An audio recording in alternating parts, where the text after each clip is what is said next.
o versículo 24.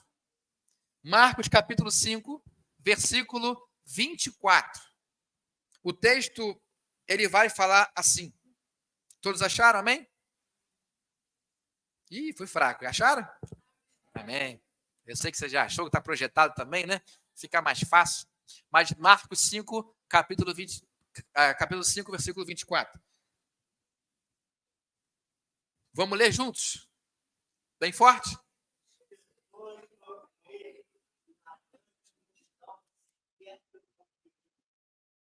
A parte A do versículo, na minha tradução da ARA, diz assim: e Jesus foi com ele. E Jesus foi com ele. Você pode repetir comigo? Senhor, abençoe a sua palavra agora. Ministra, Deus, aos nossos corações. Estamos aqui, Deus, para ouvir também a sua palavra. Em nome de Jesus que nós oramos. Amém. E Jesus foi com ele. O tema da minha reflexão nessa noite, nós vamos aqui pensar um pouco sobre o tema Jesus, a nossa esperança. Só os homens, bem forte. A nossa esperança. O texto, ele traz a narrativa de um encontro. O encontro de Jesus com um pai de família. O encontro de Jesus com um homem desesperado. Um homem aflito. Um pai que tinha apenas uma filha de 12 anos. Filha única. E essa filha estava muito doente. Essa filha estava muito enferma. A doença estava cada vez mais acometendo aquela criança. E o pai, tentando de tudo, percebeu que ela estava perdendo, que ele estava perdendo a filha. Esse pai, que você conhece a história do capítulo 5, fala de Jairo. Esse homem aflito, preocupado, desesperado, sabendo que Jesus estava lá, porque a narrativa, obrigado, minha irmã, do capítulo 4, é quando Jesus ele sai do barco, depois daquele período de tempestade com seus discípulos, onde ele acalma a tempestade. O texto fala que ele vai para o outro lado da margem e ali ele desembarca. Ao desembarcar, uma multidão já estava esperando Jesus. Aquela multidão alegre, sabendo que o próprio Cristo estava chegando na sua terra, uma terra gentílica, uma terra que não era uma terra de judeu. Jesus chegando lá, a multidão já esperava. E no meio daquela multidão, vem esse pai correndo, desesperado, clamando pelo mestre, clamando por uma esperança, porque ele estava vivendo um tempo de desesperança. Irmãos, eu olho para a sociedade de hoje, eu vejo, irmãos, que a sociedade, ela cada vez mais caminha sem esperança. Não temos mais esperança na política, não temos mais esperança no governo, esperança na área educacional, na área social. Nós estamos perdendo a esperança. Você conversa com algumas pessoas e as pessoas sempre falam: olha, eu não sei mais o que eu vou fazer. Eu não sei mais como é que vai ser o dia de amanhã, eu não tenho mais esperança. A situação está muito apertada, a situação está difícil e nós não sabemos mais como proceder, porque a esperança vai indo embora. E diante daquele quadro de desesperança, quando Jairo carrega consigo uma palavra de morte, quando você vai ver no final, os amigos falaram assim: olha, para de perturbar o mestre, porque a sua filha já morreu. Ele vem diante dessa crise e encontra com Jesus. E esse encontro com a esperança, que Jesus é a nossa esperança, vai mudar a história da sua família, vai mudar a realidade da sua casa. Irmãos, eu vou dizer para você o seguinte: em tempo de desesperança, Jesus é a nossa esperança, amém? Em tempo de aflição, de angústia, de dor, de desespero, de tristeza, quando Jesus chega, ele muda toda a situação, porque ele é a nossa esperança. E bendita a esperança que nós temos, que é o nosso Senhor Jesus Cristo. Você pode dar glória a Deus por isso aí? Eu quero então falar com vocês alguns pontos, trazer alguns apontamentos do que acontece quando Jesus vai conosco durante o caminho. Porque quando Jairo fala com Jesus, apresenta para ele a sua causa, a sua dor, Jesus ele olha para Jairo e para do que estava fazendo e vai com Jairo pelo caminho até a sua casa para olhar para sua filha e curar a sua filha. O que acontece quando Jesus vai conosco no caminho? Irmãos, nos caminhos mais sombrios da vida, Jesus vai conosco, amém? Nos caminhos mais doloridos, nos caminhos mais espinhosos, Jesus vai conosco. Então, eu quero pensar com vocês aqui em alguns apontamentos. Primeiro, vai ser projetado aí, vamos ler juntos?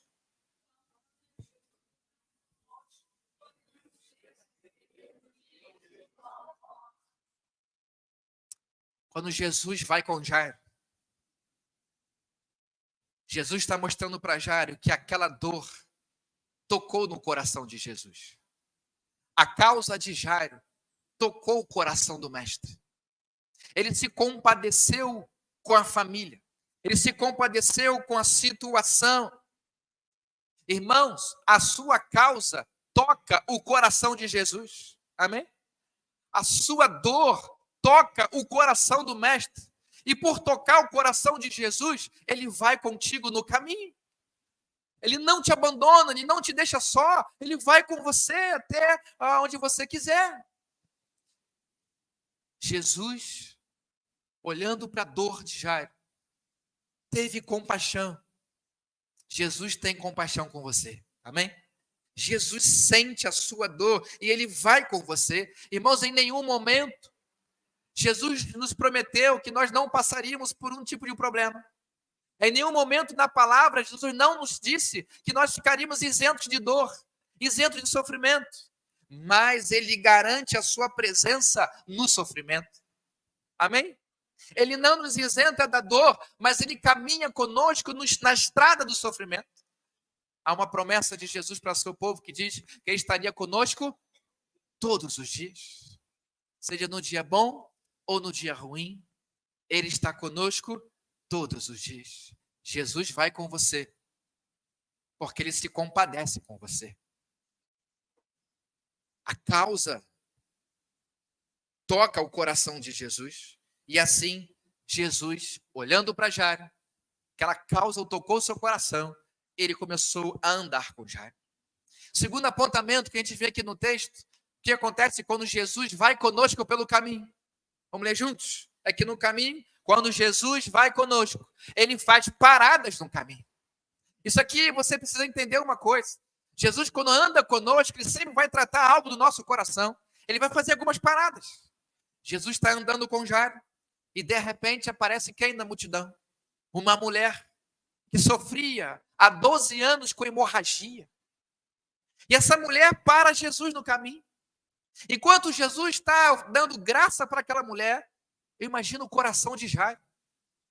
Devia estar vivendo ali um inferno, desesperado, porque a causa de Jairo era urgente. E Jesus parou no caminho para atender uma mulher. Imagina a cabeça de Jairo: Senhor, não para não, vem comigo. O Senhor falou que vai comigo. E se parou no meio do caminho. Irmãos, quando Jesus vai conosco, ele faz algumas paradas. Eu entendo aqui, irmãos, pelo contexto, é que para Jairo, Jesus não podia esperar. Para Jairo, Jesus tinha que estar na hora que ele queria. Para Jairo, o momento certo era aquele momento. Jesus não está apenas aqui, irmãos, curando aquela menina, aquela mulher do fluxo hemorrágico. Jesus não está apenas tratando aquela mulher, mas também está tratando o coração de Jairo. Dizendo o seguinte: Jairo, não é no seu tempo, mas é no meu tempo. Eu que decido a hora que vou chegar na sua casa. Não é você pegando pelo meu braço, não é você gritando comigo. Eu sei o momento certo de chegar, e o momento certo de chegar não é o seu, é o meu momento. Eu sei o que eu estou fazendo, eu tenho o controle de todas as coisas, eu sou soberano. É ele quem decide o momento certo de chegar na casa. É Jesus que determina a hora certa de agir. Irmãos, eu sei que às vezes a causa é urgente, a dor é muito grande, mas existe um tempo de Deus para todas as coisas. E Deus sempre chega no momento certo. Para Jairo, talvez, O tempo era agora, mas Pai Jesus disse, não é agora. Agora eu estou tratando da mulher hemorrágica, porque quando eu chegar na sua casa, um milagre vai acontecer. Um milagre vai acontecer com a sua filha. Nós não sabemos o que está por vir, mas Jesus já sabe todas as coisas. Por isso o convite de Jesus é, enquanto você anda comigo no caminho, confie em mim, porque eu tenho um controle de todas as coisas. Eu sou soberano e eu vou chegar no meu tempo. Assim Deus fez com Abraão no Monte Moriá. No momento certo, ele providenciou o cordeiro. Assim Deus fez com o povo no deserto, enquanto estava atravessando de frente para o Mar Vermelho. No momento certo, ele abriu o Mar Vermelho. Assim Deus fez, Jesus fez com Lázaro. No momento certo, ele chegou na casa de Lázaro e ali o milagre aconteceu. Marta desesperada, agora, Senhor, já é tarde. Não, essa morte, ele não morreu. Isso aqui é para glorificar o meu nome. Irmãos, entenda, descansa. Posso ouvir um amém? Jesus está com você no caminho. E no caminho, ele nos ensina a descansar. Porque ele vai chegar no tempo certo. Ele é quem determina todas as coisas. A terceira lição que a gente aprende é que quando Jesus vai conosco, não há o que temer. O versículo 36, do capítulo 5, Jesus fala assim: quando os amigos de Jairo chegam no caminho, dá uma notícia de morte e diz assim: olha, não tem mais jeito, a sua filha morreu. A última faísca de esperança de Jairo foi embora. Enquanto ele estava no caminho de que com Jesus tudo bem, Jesus está com ele, mas recebe a notícia que agora não tem mais jeito, a morte venceu, a filha morreu.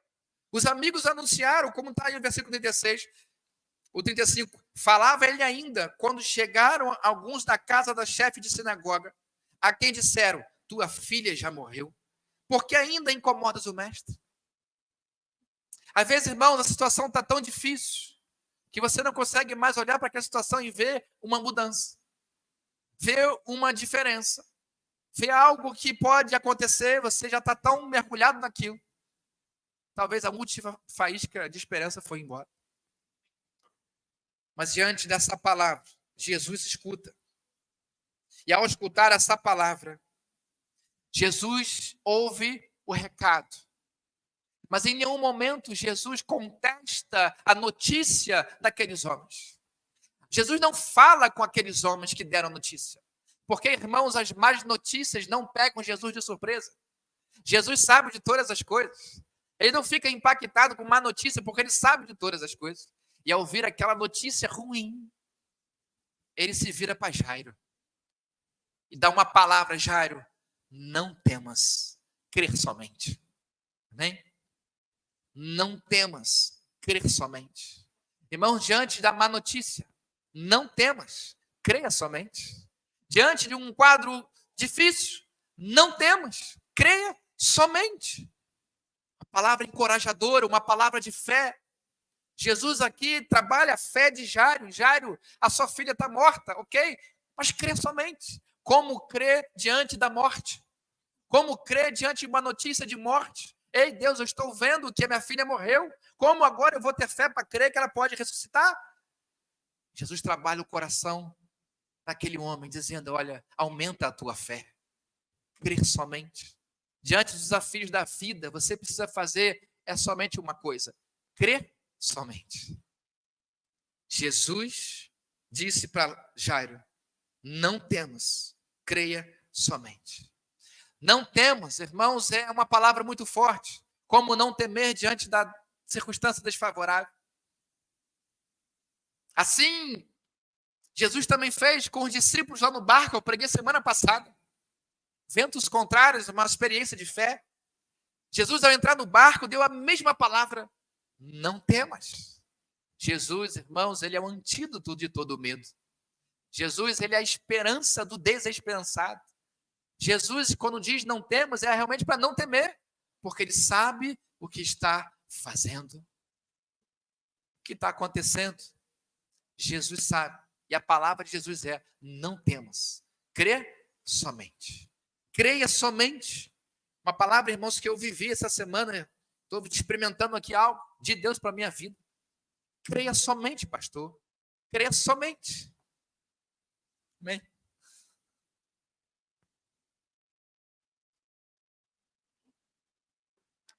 36. Mas Jesus.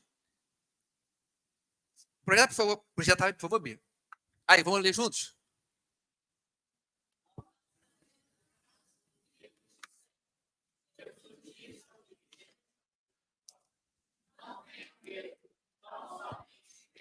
Não fazendo caso. Irmãos, não faça caso com aquilo que te falam.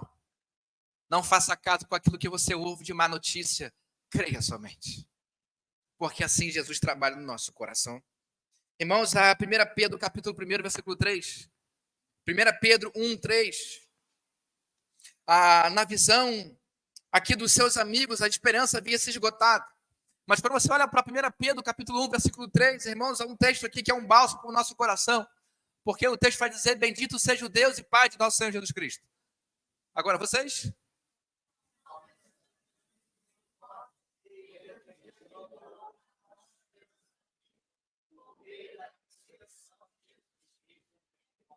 Nos regenerou por uma esperança viva.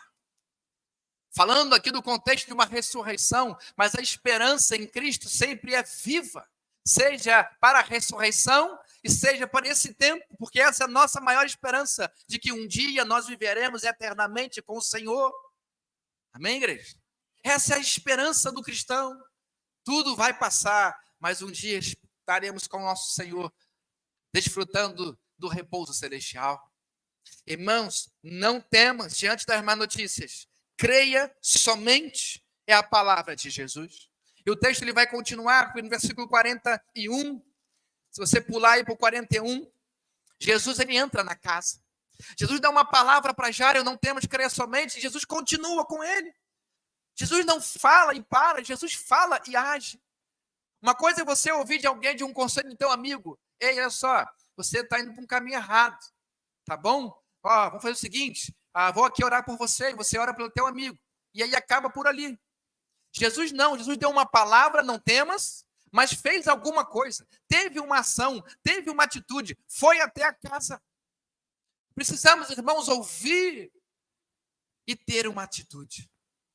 Jesus ouviu a má notícia e teve uma ação de ir ao encontro daquela família que está vivendo um tempo difícil. Filha única. O problema não era só a enfermidade, mas a linhagem de Jairo estava comprometida. Se ela morre, a sua descendência acabou. E para os judeus isso é péssimo. Problema da enfermidade e da descendência. Jesus chega na casa, irmãos.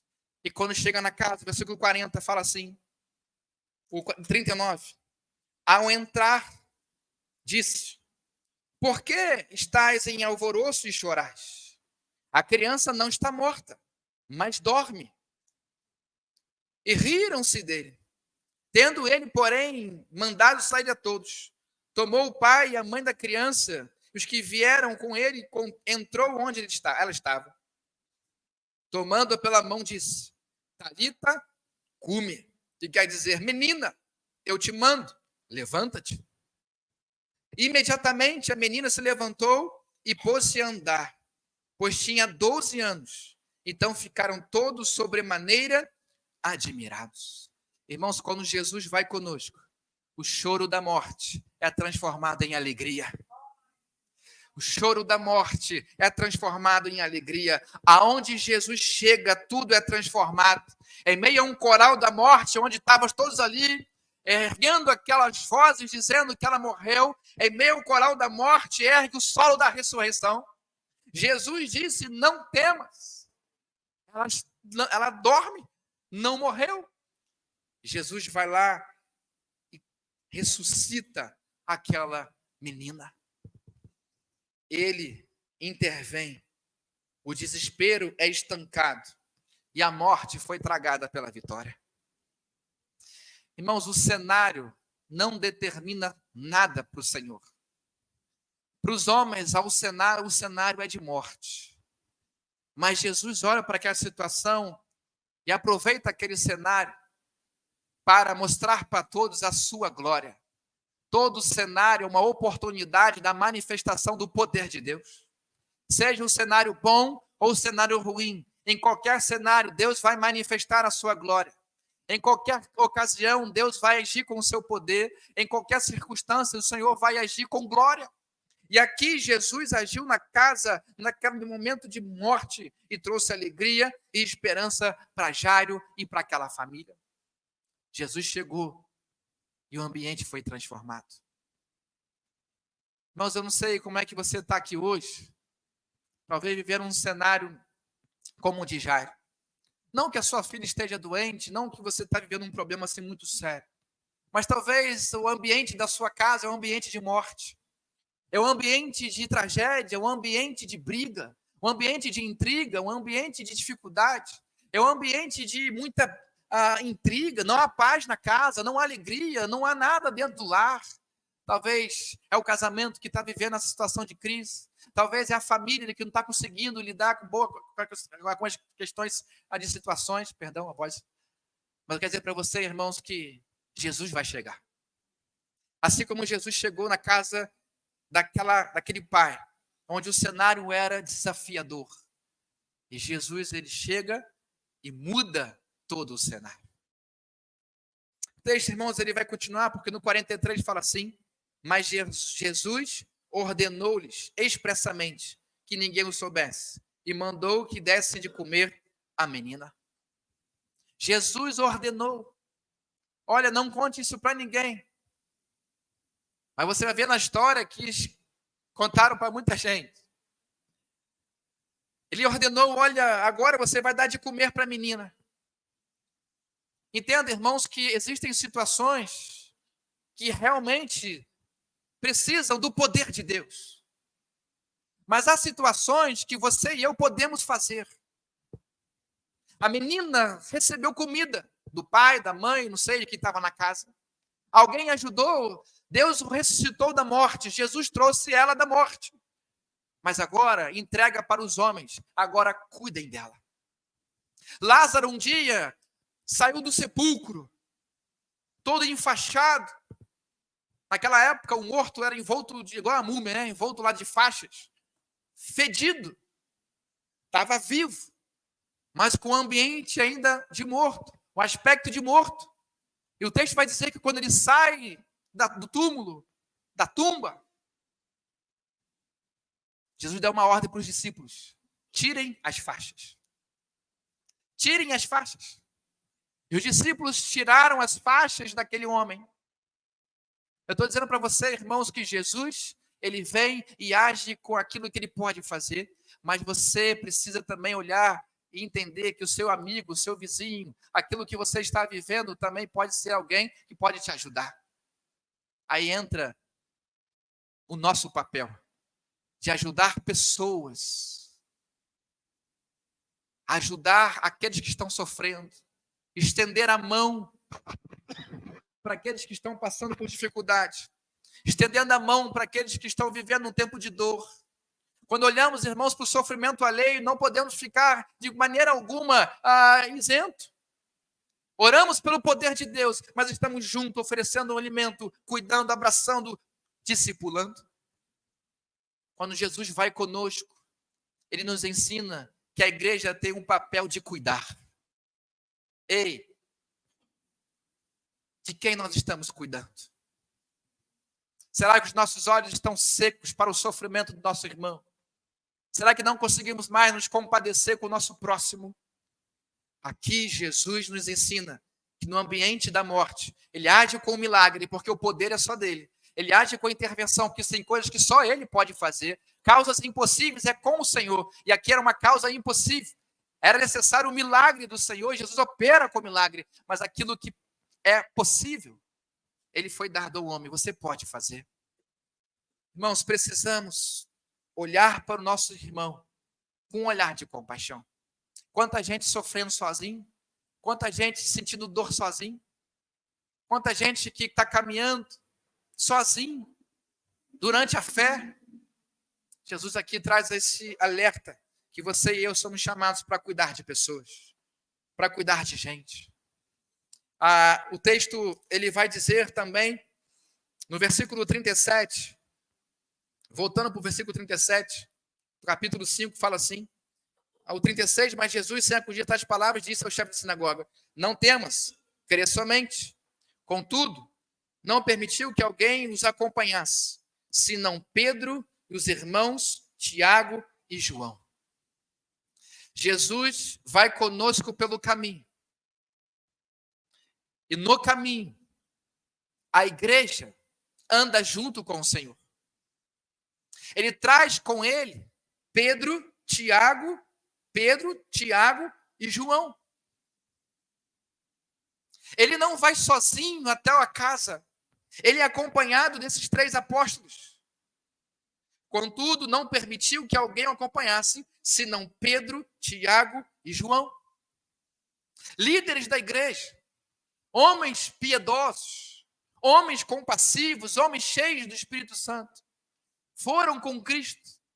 Eu acho, o texto não diz, que quando Jesus fala dar comida para eles, na minha visão, ele fala isso com os seus discípulos. Pode ter uma equivocação minha, pediu para o pai ou para a mãe, eu não sei, mas eles acompanhavam Jesus. Irmãos, o que eu estou dizendo é que Jesus usa um método para cuidar de gente. E o método que Jesus usa não é a célula, não é do Rick Warner, igreja com propósito. O método que Jesus usa para cuidar de pessoas são pessoas. Amém? O método que Jesus usa para cuidar de gente são pessoas. Ele escolhe pessoas para cuidar, ele escolhe pessoas para amar, ele escolhe pessoas para servir. Eu fiquei pensando nesse texto, se eu tivesse com Jesus, será que eu seria escolhido para ir com ele, para vivenciar esse milagre? Será que Jesus me escolheria pelas minhas características, não sei, para estar lá com ele nesse processo tão abençoador?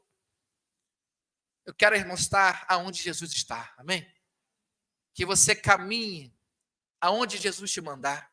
Jesus chamou os 3. E se Jesus te chamar, ei, vá lá, visita aquele irmão. Ei, vá lá, ora para aquele irmão. Será que nós vamos? Há uma ordem de Jesus para a nossa vida, de cuidarmos uns dos outros. Durante o caminho, Jesus nos ensina que também a igreja cuida de pessoas. E caminhando para o final, quero assim concluir, dizer para você que a história ela não termina aqui. O capítulo 6, versículo 1. Depois que Jesus ele sai da casa de Jairo, diz assim o texto, tendo Jesus partido dali, foi para a sua terra, e os discípulos o acompanharam. Chegando o sábado, passou a ensinar na sinagoga, e muitos ouvindo, se maravilhavam, dizendo, de onde vêm estas coisas? Que sabedoria é esta que lhe foi dada? E como se fazem tais maravilhas por suas mãos? Não é este o carpinteiro, filho de Maria, irmão de Tiago, José e de Simão? E não vivem aqui entre nós e suas irmãs? Escandalizaram-se nele. Jesus, porém, disse, não há profeta sem honra, senão na sua terra, entre os seus parentes e na sua casa. Jesus, ao sair da casa de Jairo, ele continua a sua obra. Agora ele vai para uma sinagoga, sai de uma casa e vai para um lugar de reunião dos santos. Sai de uma casa e vai para um outro lugar público, agora junto com a igreja, vamos dizer assim. E na sinagoga, ele passa a ensinar. E aqueles que estavam ouvindo, a sua família estava com ele. E a família falou assim, olha, esse aí não é Jesus, o carpinteiro? Como é que ele tem tanta sabedoria? Como é que ele pode fazer tanto isso? Ele é apenas um carpinteiro. Irmãos, eu quero sim dizer para você que, às vezes, nós temos fé para crer que Jesus pode fazer algo impossível na casa do vizinho. Nós temos fé para crer que Jesus pode fazer algo sobrenatural na vida do nosso irmão. Mas não temos fé para crer o suficiente que ele pode fazer isso na nossa casa. E duvidamos, será que Jesus é como fosse assim realmente alguém que é um carpinteiro de Nazaré? Será que ele tem poder para isso mesmo? Será que ele pode fazer isso mesmo? Houve uma dúvida aqui na família de Jesus, entre os seus parentes e na sua casa. Irmãos, eu quero concluir dizer para você que Jesus compadece com a sua dor. Jesus, ele sente a sua causa. Ele vai no caminho com você. Amém? E quando Jesus vai conosco no caminho, irmãos, muitas coisas acontecem. Quando ele vai conosco no caminho, nós temos, irmãos, que entender que algumas paradas ele vai fazer para tratar o nosso coração, dizendo que ele que determina todas as coisas, que o tempo é dele, o tempo não é o nosso. Ele vai fazer com que você não teme, ele diz, não temos, eu sou contigo. Não há o que temer diante da dificuldade. Quando Jesus vai conosco, ele transforma, irmãos, todo o cenário de morte em cenário de alegria, porque Jesus é a esperança da nossa vida. Jesus é a esperança do desesperançado. Creia somente naquilo que ele pode fazer. Você tem fé para isso? Você tem fé para crer que Jesus pode mudar a realidade da tua casa? Você tem fé para crer que Jesus pode atravessar esse mar vermelho com você? Que ele pode fazer algo grande na sua família, na sua casa? Não seja como os irmãos de Jesus que duvidaram, mas seja como Jairo, que tão somente creu, tão somente colocou a sua fé em Cristo. E por causa da sua fé, Jesus veio e operou um grande milagre. Eu quero assim, irmãos, terminar orando por você, aproveitar esses minutinhos.